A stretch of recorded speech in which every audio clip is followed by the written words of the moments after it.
everyone. We are in the new session of Talk with the Doc with Dr. Akil Taher. And today we're going to be talking about type 2 diabetes, from diagnosis to freedom, truth about reversing type 2 diabetes.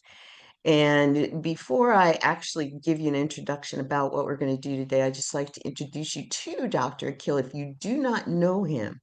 He is an amazing man, a practicing research and physician who tells his story about being a hardwired, high-powered physician and then undergoing open heart surgery.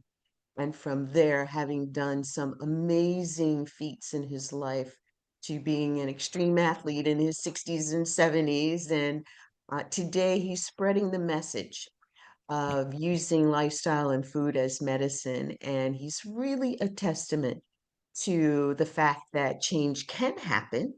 It doesn't matter when.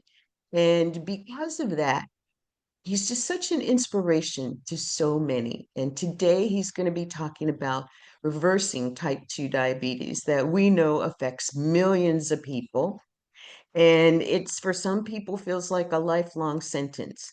Constant blood sugar checks and medications and the fear of complications. And it can almost make it feel like there's no way out, but he's got some answers for us today. And I'm looking forward to hearing this because if you've been diagnosed with prediabetes or diabetes, there is hope. So, with that said, welcome, Dr. Akil. Well, thank you. Thank you for that kind introduction, Lynn. This month is a diabetes awareness month, I believe. And so we will be talking about diabetes, type 2 diabetes.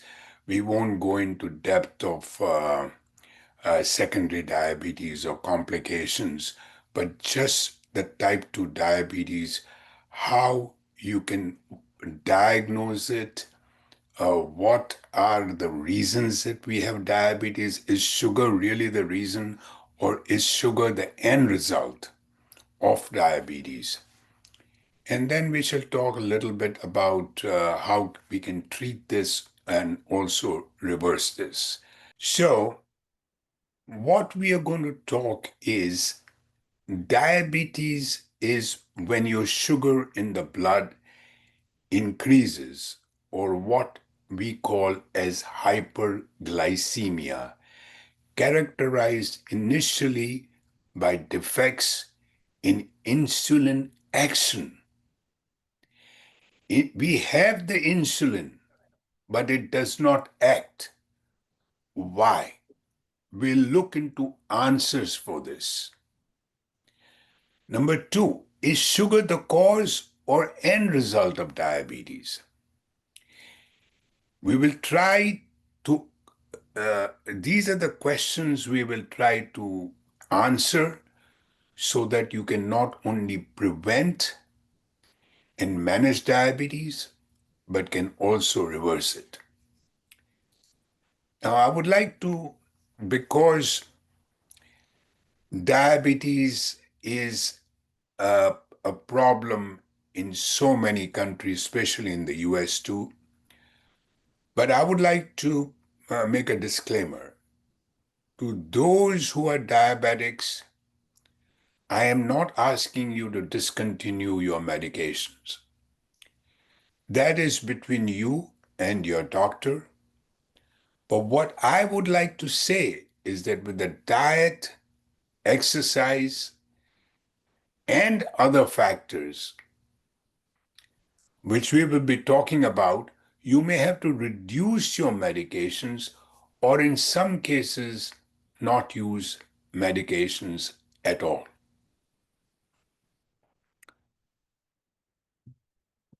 Now, it is a huge topic, diabetes. But like we are going to talk about type 2 diabetes, which is about 90 to 95% of the people have type 2 diabetes. And there are a lot of medications are in the market.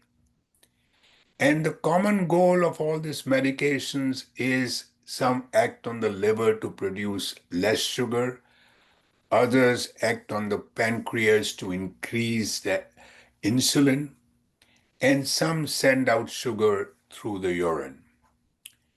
And of late, we have come to know about the Ozempic, the GLP-1 inhibitors. And we shall touch on this at the end so that people have a real understanding of what these drugs are and what they can do. With that, I shall now proceed on to the statistics. The four leading nations with diabetes are China, India, Pakistan, and the US. In fact, Pakistan has the maximum number of diabetics in that country. Now, in India, the Council of Medical Research in India stated they have got 101 million people that have diabetes. That was in the year 2023. That is 36% more than the year 2021, just 2 years prior to that. So, what we are concerned about, how fast diabetes is affecting people, and more people are getting pre-diabetic and then diabetes. Now, in the US, the CDC says more than 3.7 million people have diabetes. 90 to 95%, as I said before, are type 2 diabetes. And 96 million Americans have prediabetes. And 8 out of 10 of these pre-diabetics don't even know that they are pre-diabetics. So we proceed on to people should understand the symptoms because you may be living with diabetes for years and not know about it. But once you have the symptoms, and if you do not go for your regular checkups, then this may help you to go to a doctor.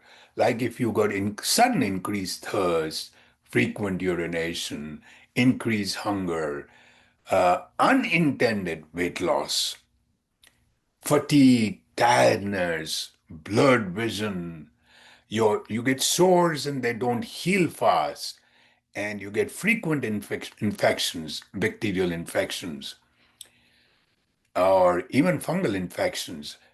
Then you sort of get numbness or tingling in your hands and feet. That is your diabetic neuropathy. And then you have an area of darkened skin, which people don't know, usually in the armpit or neck. And this is what is called as acanthosis nigricans. Your body is actually making extra insulin that cannot work properly. Now, importance of treating diabetes, that is the blood sugar high, hyperglycemia that we talked about, is because it can lead to heart disease, strokes, eye problems, kidney problems, non-healing ulcers, poor circulation, gangrene leading to amputation of limbs. Nerves may be involved, leading to diabetic neuropathy, sexual problems because of the poor blood supply, both in men and women. So, erectile dysfunction in men. All these are, if you do not pay attention uh, and start thinking about how to deal with diabetes. Now, having said that, you, I mean, I understand that you go to your doctor and your doctor tells you got diabetes and or you are pre-diabetic and now you have to worry and the doctor tells you, okay, do this, reduce your weight and exercise. But I think that, people who have diabetes should be able to know about their diagnosis, about what the levels are, because it is important now. And you can get all these things on internet. So the first thing is, how do you diagnose?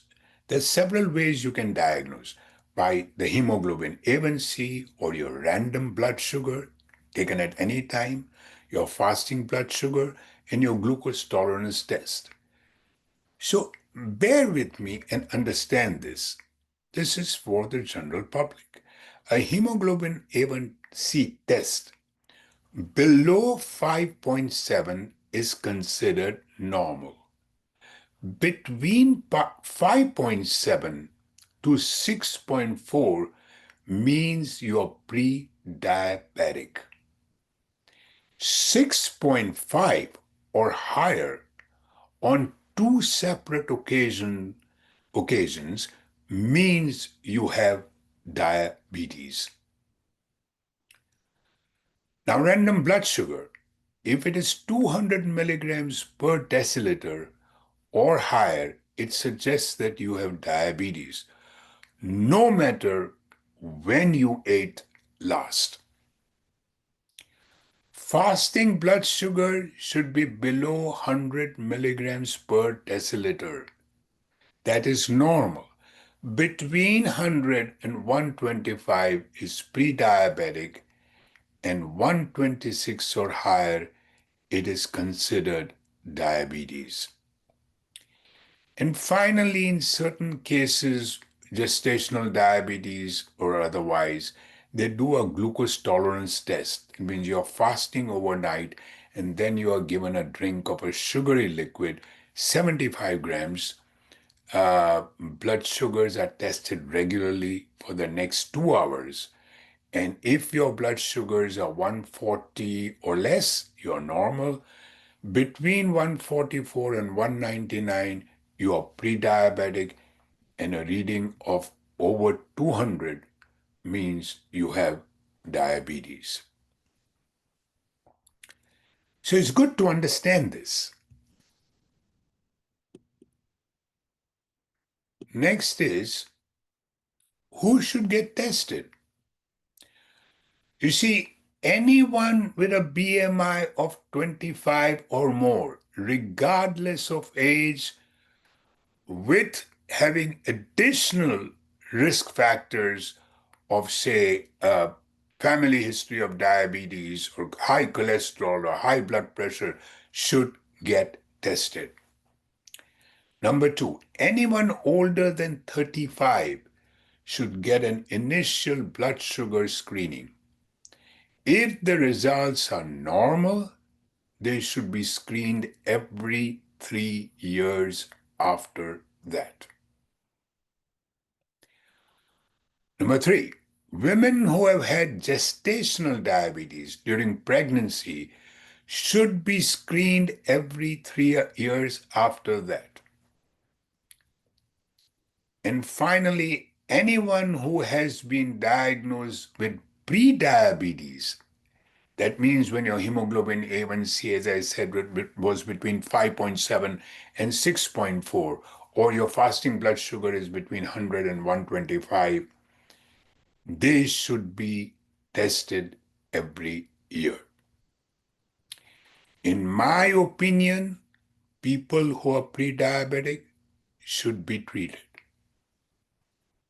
Now, I don't mean treatment is for medications. I'm talking treatment as far as lifestyle changes are concerned, nutrition being the cornerstone.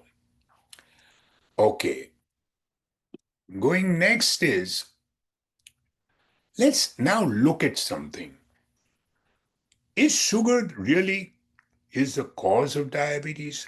Let me give you two examples. One is the diabetes prevalence in Japan.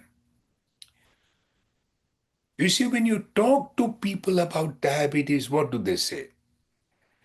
Yes, this is a disease you get from eating carbohydrates and sugars. So they try and avoid starchy foods like bread, rice, and potatoes. But look at Japan. In the 1960s and 70s, they were the thinnest, healthiest, and longest living people on this planet, having very little diabetes. What were they eating? Rice was a dietary staple with veggies. Occasionally, they would use a little fish or meat to garnish or flavor their foods. So prior to 1980s, adults over the age of 40, prior to 1980, there was hardly any diabetes, 1 to 5% in Japan. But what happened in Japan around 1980s? After that, burgers arrived. Chains of fast food restaurants started popping up. People started eating what? Fried chicken, burgers, and sausages and French fries. And by 1990, within a span of 10 years, diabetes rose to 11 to 12%. Genetics at that time had not changed in the Japanese people, but the diet had changed. And what we think sugar is causing? No, it was a saturated fat in terms of all this fried chicken and burgers and sausages was causing the diabetes. And I'll explain to you how this does it. The second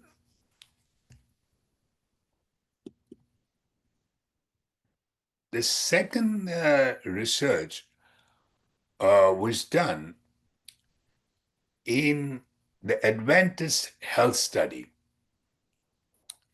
where they were taken about 60,000 participants aged 30 and above. Now, uh, Seventh-day Adventists is a large group of people who do not smoke or who do not drink. That means they're very health conscious. And it is a researcher's dream to take them into experiments. But here, the dietary habits are different. So, what they found was the prevalence of type 2 diabetes in these Seventh-day Adventists was that when you were a non vegetarian or a carnivore, it was 7.6%. If you were a semi vegetarian, that is an omnivore, eating both, being a vegetarian and eating non vegetarian, there was 6.1%. Then you had a pesco vegetarian who were pescatarians, only eating fish, otherwise they were vegetarians, it was 4.8%. And then there was a lacto-ovo vegetarian, whereby they ate eggs and had milk or dairy, and their prevalence was 3.2%. And finally, the vegans, who did not have dairy either, their prevalence rate was only 2.9%. So the point I'm making is even in the lacto-ovo vegetarian, it is the dairy which has a lot of cholesterol and saturated fat. I mean, a 2% cup of milk is equivalent to an ounce of meat as far as saturated fat and cholesterol are concerned. So these are two examples to show you that there is something else besides what we think sugar and starches are causing diabetes.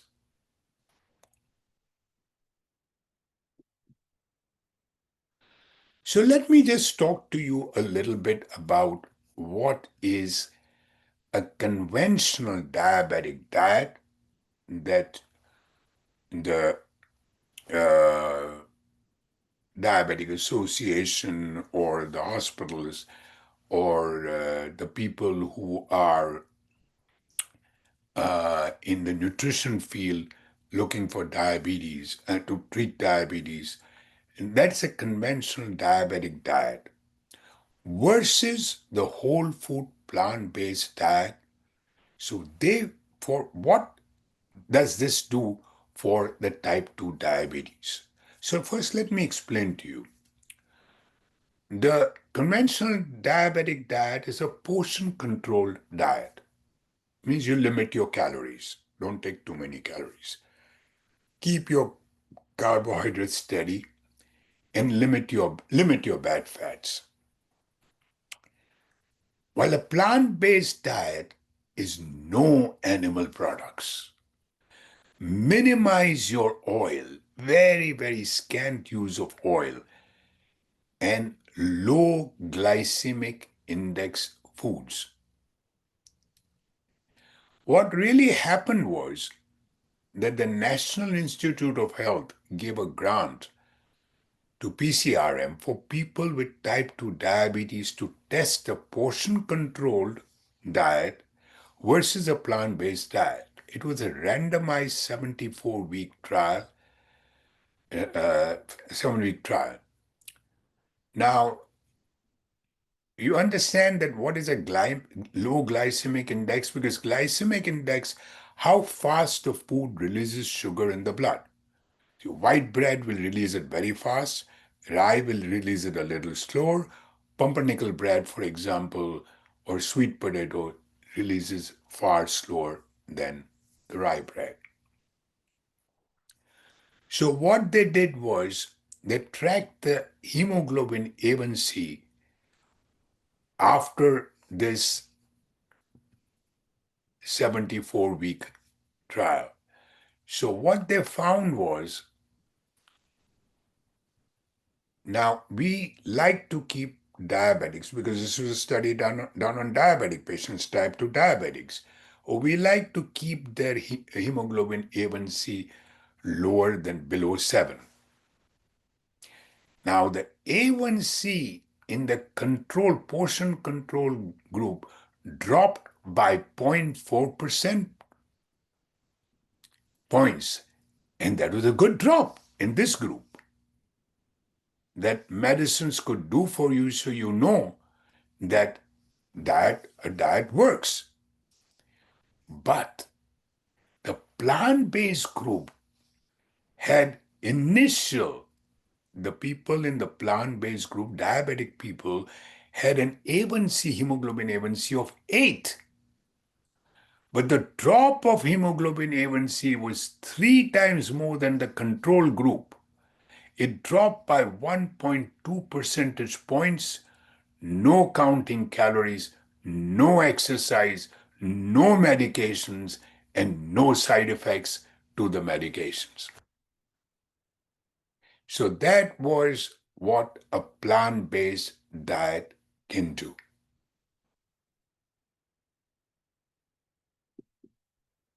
To go further, let me show you how this plant-based diet works. You see, in our muscles, the blue oval over here is your muscle cell. Now, glucose has to enter this muscle cell to be used as energy. Glucose is the gasoline for your cells, like gasoline is for the motor car. Now, if it cannot get into the cells, if this sugar cannot get into the cells, it'll just circulate outside in the blood and cause trouble. Now, glucose can get into the cells with the help of what? The key, that is insulin, which is made by the pancreas. Now, once the insulin keys arrives, it opens up these channels and glucose now starts getting, it opens up the channels and glucose can now start getting into the cells to be used as energy. This is how insulin works. Now, if a person has type 2 diabetes, initially they have enough insulin. Then why is insulin not working? The problem, it is not sugar, but because we're eating a lot of fatty stuff, this yellow things around here, dairy fat, beef fat, fish oil, virgin olive oil, chicken white meat, lean beef, which is 29%, salmon, 52% of fat, pizza, cheese. So all these things are responsible. Even the vegetarian diet, your milk, your yogurt, your Indian cheese, the paneer, your ghee, your butter, ghee is the clarified butter, cream. So there is a lot of fat. This fat is called the intramyocellular lipid, which is inside your muscle cell. Now, insulin key still attaches to the surface of the cells, but it doesn't work because now it is like you cannot open the front door with your key as someone has stuck chewing gum into the locks over here. Your lock is gummed up. Nothing is wrong with your key. Nothing is wrong with your insulin. So glucose is now not getting into the cell. It is building outside the cell in the blood. So anything that you now eat that is sugar will raise your blood sugar. Now, rice and bread can also raise your blood sugar, and you think that they are bad foods causing sugar to rise. Now, with a plant based diet, there is no animal fat. Keeping oil really low, something happens in the cells. The fat which will start dissipating and disappearing, and the key insulin starts to work again. So insulin resistance will be less and insulin sensitivity increases. Let me just show you what it is. Here is your fat and it gums up over here, your cells. So this is your insulin key that does not work. And therefore, your sugar starts being in the blood, causing problems.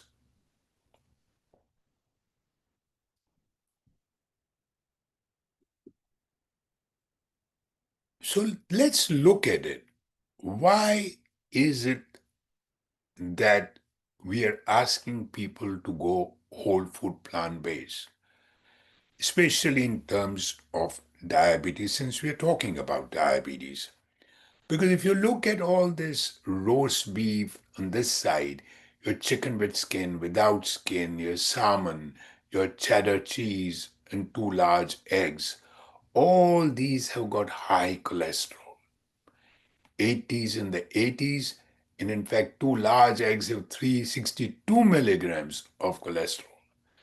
Even the salmon, people say, oh, I love eating fish, has 85 milligrams. And if you look at the saturated fat that blocks those cells so that the insulin key does not work, is 3.5 grams.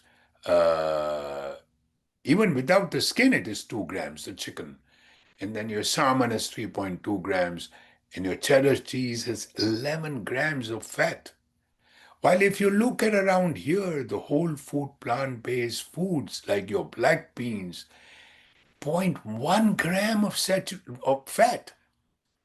Brown rice, zero point 0.2 grams. Broccoli, zero point 0.1. Sweet potato, zero point 0.04 grams. So it is, I hear people say that, oh, I am pescatarian, I eat fish for my omega-3 and rest of the time I am a very healthy. But remember, you are having that fat, and that fat can clog up your surface cells and will not allow the insulin which is there in your body to work.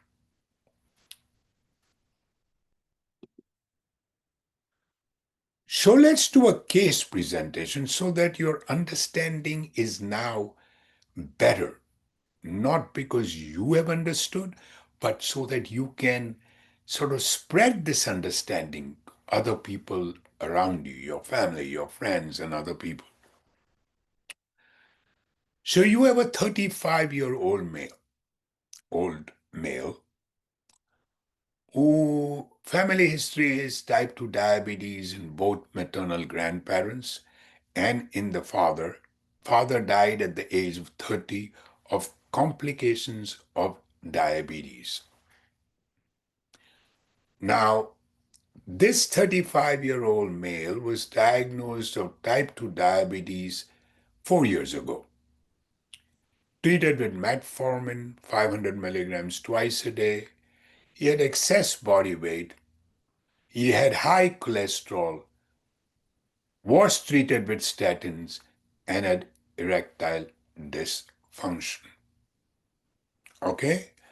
So, what do we do is we put this person, modify their diet.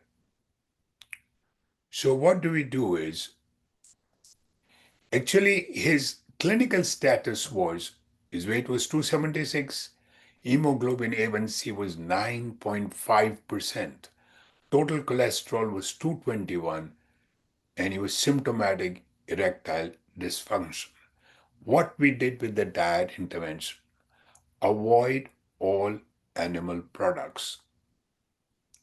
There was no limit on portions and carbohydrates. Minimize oil. Very, very little oil was used. And low glycemic index foods that takes long time for the sugar to get into blood, which we talked about. So what you can do, instead of the meat chili, you can have a bean chili. Instead of a beef on your spaghetti, put tomato sauce or minced soy, scrambled tofu, jackfruit or portobello mushrooms, burgers, seven bean soups. And there was no counting of carbohydrates or calories. Eat till you're full. This was a diet given to this 75 to this 35-year-old person. And what happened? Look at the change in the clinical status of this 35-year-old man with the kind of diet that we talked about. He was 276 pounds. Within 3 months, he became 251 pounds. And 14 months, a year and 2 months, 14 months, he was 217 pounds. Look at his hemoglobin A1C, 9.5. He was almost to 7 in 3 months. And this is something incredible that in 14 months he was 5.3. He was not diabetic. He was not pre-diabetic. Because remember, 5.7 to 6.4 is pre-diabetic, and 6.5 and higher is diabetic. He was only 5.3 in 14 months. Total cholesterol, 221. It is now 184. Your bad cholesterol, 146 is 125.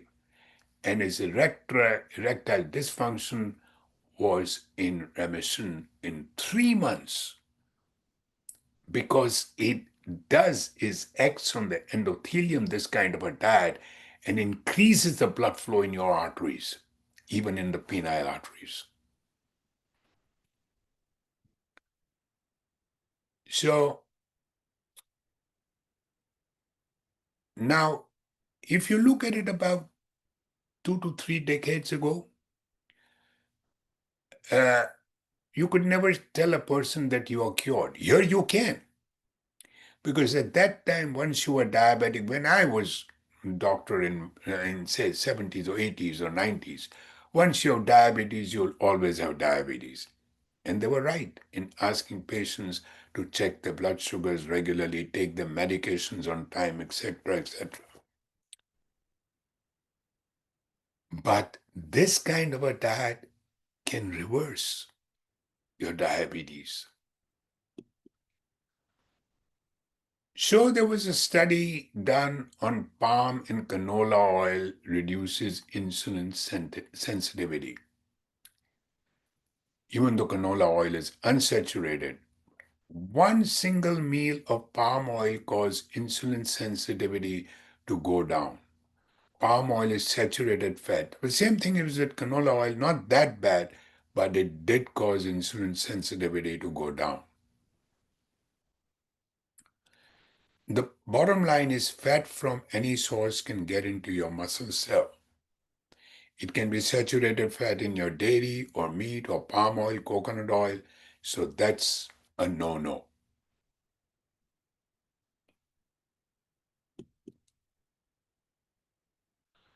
So now we talk about, hey, you have somebody who has type 2 diabetes. What about their offsprings of these patients, children of these patients? So what they did was they took 26 young, healthy volunteers.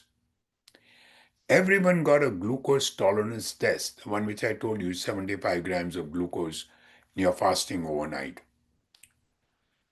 The body response to, now some of these, what they found, they did a test, and some were insulin sensitive and some were insulin resistant. They were all healthy volunteers, having a normal hemoglobin A1C. What they were, some were insulin sensitive, their sugars went up but quickly came down. Others were insulin resistant, meaning that they drank the syrup in the glucose tolerance test, their blood sugar went up, but their insulin wasn't really working that well, so that the blood sugar stayed high up for a long period of time before it came down. And they were starting to get insulin resistant. So they were young, in their 20s, and they were not diabetic, having healthy A1Cs. The group on the left over here is an insulin sensitive group. They did not have much fat in their cells. The group on the right showed insulin resistant. Insulin not working well, fat has started to build up in the muscle cells, the intramyocellular lipids. These are the young people of type 2 diabetics who are most likely to get diabetes later on, maybe in 15 years, 20 years' time. The seed of diabetes starts when you are young, like in heart disease. So, and I believe an MRI of the two groups also showed that the insulin resistant group, what they found that the mitochondria were not working well. These are burners, burns fuels for energy, and they were not really working to cause energy from the sugar.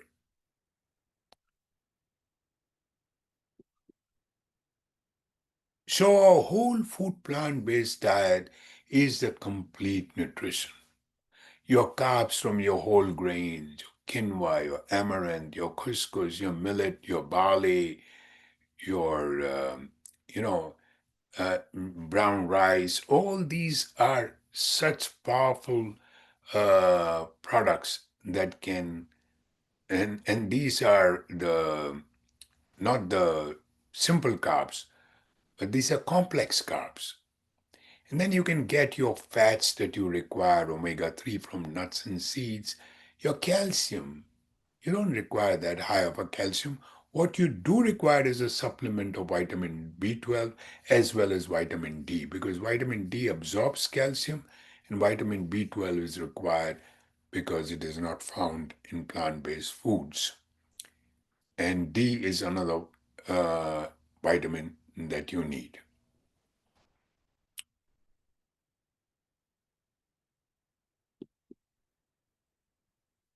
Now, you have to have special consideration. First is hypoglycemia. A healthy plant-based diet can bring down your blood sugar, and if you are on insulin or sulfonylureas, your blood sugar can go too low. So please, if you are going on a whole food plant-based diet, please tell your doctor about it so when the time is right, your medications can be lowered. Another issue is your blood pressure can go low because plant-based diets are rich in potassium and it lowers your blood pressure. And you also lose weight.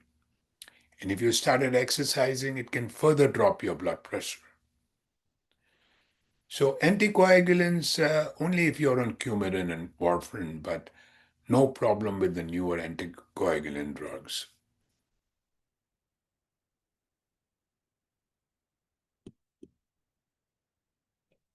So now we talk about neuropathy. These are the randomized trials. This was 34 men and women, 18 to 65 years. They had type 2 diabetes with painful neuropathy. The nerves are involved. So what if somebody has diabetes for a long time, say for 20 years, and it is attacking your heart, your kidneys, your eyes, your feet, and then that is called the neuropathy where you have numbness of pain.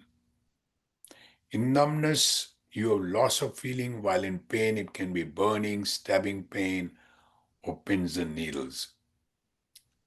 So they got this 34 men and they started trying to figure out what could happen uh, in a vegan group or a plant-based group.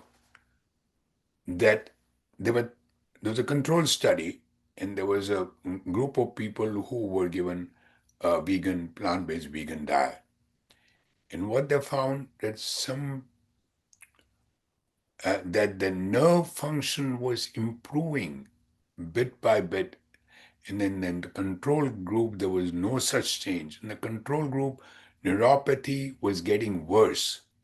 But in the plant-based vegan group, nerve function was improving bit by bit. The point here is that a healthy diet does not only bring down your cholesterol and reduces your weight, opens your arteries, but attacks the disease process itself.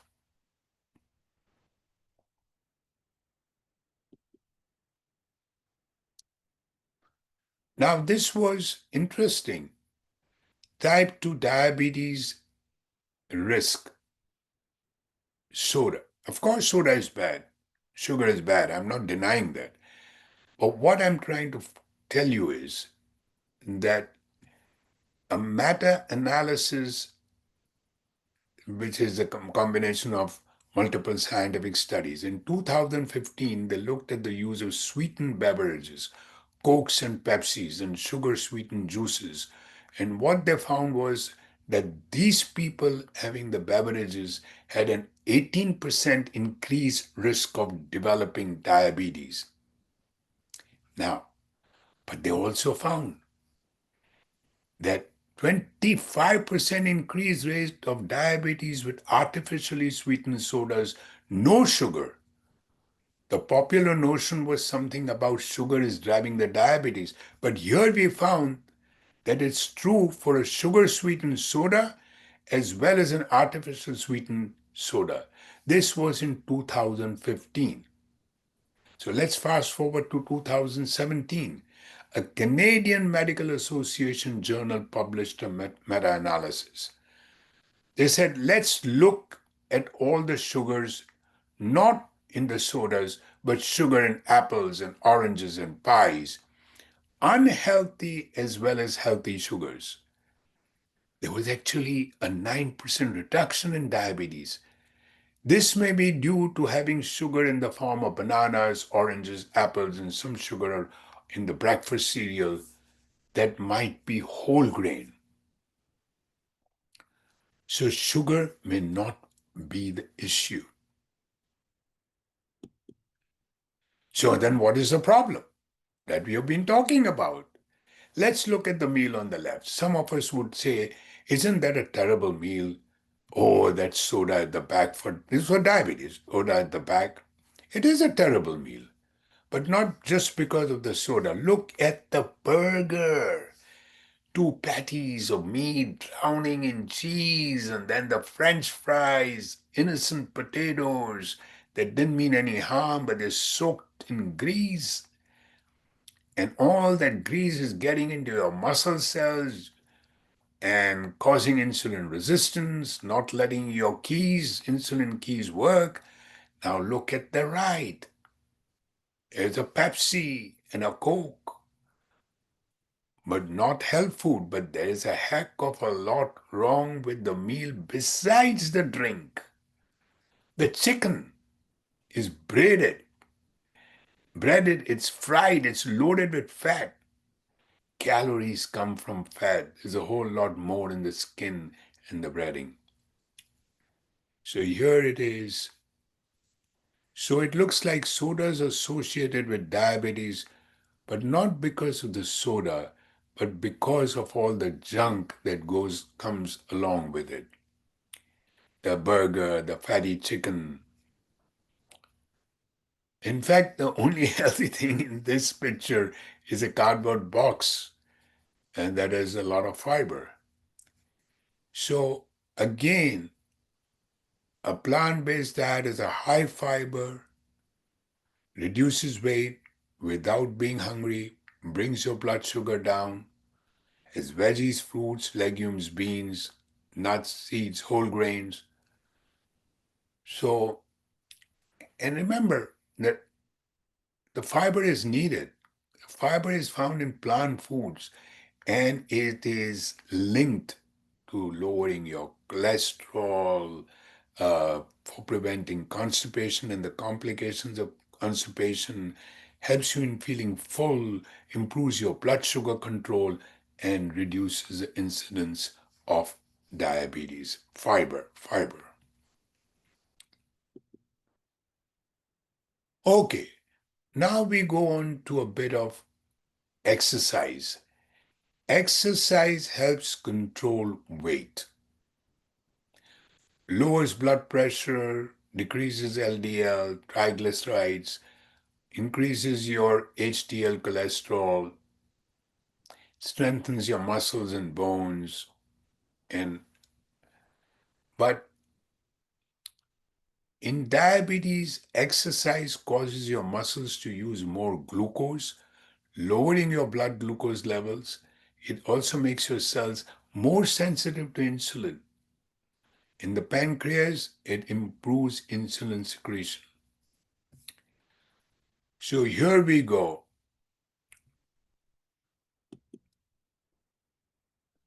So this shows the importance of exercise in diabetes. You see, if you do an aerobic or resistant exercises or doing both, they were great in reducing your hemoglobin A1C levels. Uh, People with diabetes who walked at least 2 hours a week were less likely to die of a heart disease than their sedentary counterparts. And those who exercise more than 3 or 4 weeks cut the risk even more. And women with diabetes who spent at least 4 hours a week doing moderate exercise, including brisk walking or vigorous exercise, had a 40% lower risk of developing heart disease than those who did not exercise. In general, the best time to exercise, of course, is 3 hours after eating. And it is a good idea to check your blood sugar after any particularly grueling workout or activity if you're a diabetic. If you are taking insulin, your risk of developing hypoglycemia, low blood sugar, may be high as 6 to 12 hours after exercising. Now we come to the drugs which are the GLP-1 receptor agonists. These are what you call, the drugs, Ozempic, for example. What does it do? It does lower the blood sugar. It reduces your appetite, so you get weight loss, and it protects the heart in diabetics. So your A1C is reduced, your weight loss support is a once weekly dose, and low hypoglycemic risk, not there. Now, the problem is that you can get nausea, vomiting, and diarrhea. I've seen it in a lot of patients. Very expensive, possibly muscle loss, sarcopenia, especially in older people. There can be gallbladder issues, it can be pancreatitis, and so many other things that we still don't know about. Now, here's a caveat. All these things that Ozempic can do, well, you can do it a whole food plant-based diet, which is not expensive. There is no muscle loss. There is no gallbladder or pancreas issues. There is no nausea, vomiting, and you can eat as much as you want. So why go in for things like GLP-1 receptor agonists like Ozempic uh, when you can do with a whole food plant-based diet? I think that ends our thing for the day. And let me stop the share right now. And I'm back into, yes. Wow, that was awesome. Such great information. And, I believe that most people know the generalities around diabetes, and most other people are in denial that they may have it or be pre-diabetic. This was such great information, and I just want to thank you for taking the time to share this, because our audiences need to know, and what you shared, even about the lock and the key as far as insulin and insulin resistance and the foods. And then you're just so funny, the whole pictures of the food, and you said the healthiest thing in here is the cardboard box. That was just precious. That But had more fiber than anything else on that table. that was amazing. And I couldn't even think of a question to ask in relation to what it was that you were speaking about. I know that a lot of times people have questions, especially if they're diabetic and they're watching their numbers. They have particular questions like that. And I encourage people, if you are interested in having that kind of conversation with Dr. Akil, and maybe trying to figure out how to speak to your medical team, your doctor, or your physician assistant with a little more confidence, because you do know a little more about your own position with diabetes, and or you think that you've been eating whole food plant-based, you've been on it for a while, you're not too sure where things are with your medications. Have a conversation with him. He's doing these amazing health consultations now. You can find out about them on the website at akiltaher.com. And at the top, you'll see health consultation. Just click that button. You'll go to the page and be able to see everything that he's offering in those consultations. And Dr. Akil, I want to throw it back to you to say if there's anything else that you'd like to just throw out there for our audience right now, especially as we're looking at moving into the holiday season. Um, what would you like to say? First of all your remarks are very, very applicable to this talk. What you just said now, thank you very much. And number two is that the misconception. I don't want people to have that misconception that, oh, I'm eating sugar or I'm eating starch. That, of course, sugar, processed sugar is bad, no doubt. Average American eats has 17 teaspoonfuls of sugar. I'm not saying that. But get your facts right. It's the saturated fat that is causing all the problems. So if you get that right, then automatically your understanding is that you can undo this. And so we are in an era where we don't anymore say that you have to take this medications for life.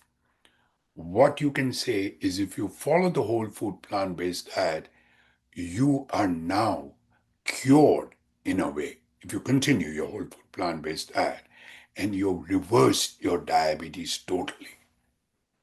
That is where it is.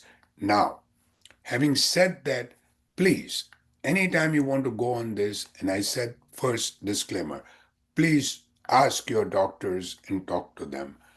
But and I'm available for consultation if anybody wants it. I'd be very happy. That's it. Thank you. Beautiful, beautiful. And it just made me think about the fact that there are so many people who think that a whole food plant-based diet and lifestyle is boring, right? Not flavorful, not tasty.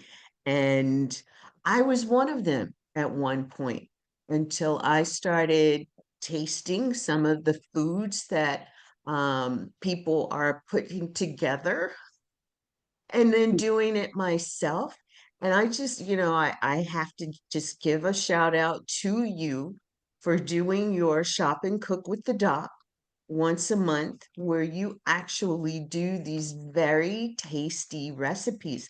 I've expanded my cooking abilities because of what it is that you've shown in these videos, and easy, tasty. I mean, I've gotten spices and used, more flavors than I have ever used, and not salt. And, even where I wasn't using black pepper, I now use black pepper to help season foods. And especially knowing that it brings out the anti-inflammatory properties in turmeric, which I put on everything.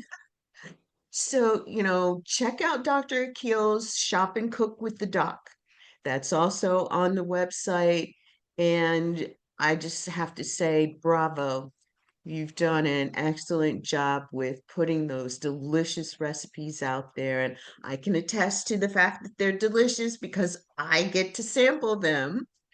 But definitely, definitely. And I want people to know too that 2026 is going to be an amazing year for you to plug into what Dr. Akil is going to be doing. More shop and cook with the doc, more talk with the docs. And if you have a particular subject that you'd be interested in him expanding upon and bringing to the community, reach out to us and let us know. We're here for you. Thank you. Thank you, everybody. Awesome. So we will see you next time on Shop and Cook with the Doc. And we're actually looking at the December event being December 19th. And we're actually going to talk about how you can manage things during the holidays without feeling guilty, without feeling shamed, without feeling any kind of way except happy to be with family and friends during the holidays. So make plans to join us then. And if you haven't signed up for Dr. Akil's newsletter, you can do that on the website as well. So thank you, Dr. Akil. As always, it has just been a pleasure being here with you today. And I look forward to the next one and the next one after that. Thank you. Thank you. All right, everyone, we will see you soon. Bye for now. Bye.